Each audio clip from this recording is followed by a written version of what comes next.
Canada could soon face a potential triple threat of strikes.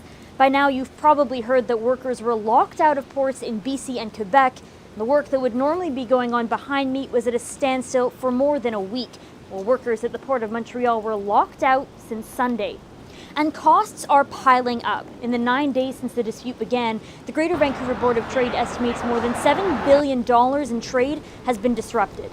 The economic impact was so big and negotiations so slow, Canada's federal labour minister is sending parties in both disputes to binding arbitration and ordering people back to work.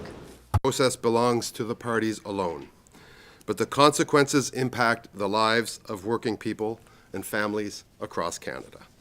As Canada's Minister of Labour, it is my duty and responsibility to secure industrial peace in the national interest of all Canadians.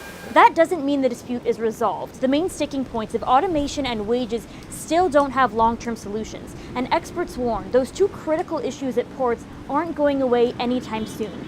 3 unions are now challenging the government's decision to intervene, saying they're undermining workers' rights. They're all entangled in these labour negotiations and strikes, and that somehow or other that has to change. And when you're looking at how do we get a solution now, well, there is no long-run solution that is going to be achieved tomorrow. Further complicating matters, a potential postal strike which would also affect shipping.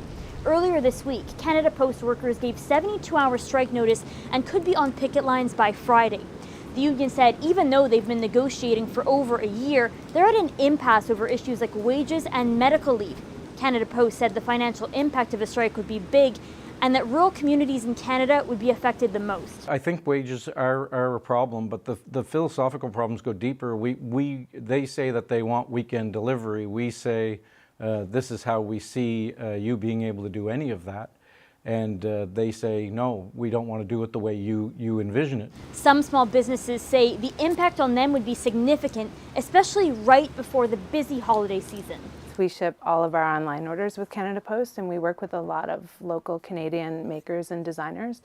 They send their products to us via Canada Post, so it would be delays again for the busiest season for us, holiday. Experts say these impacts come at a bad time because with the second Trump administration on the horizon, Canada needs to be seen as a reliable shipping and trading partner. But as long as the future of jobs and workers' wages aren't settled, there could be more disruptions in the future. Michelle Gassoub, CBC News, Vancouver.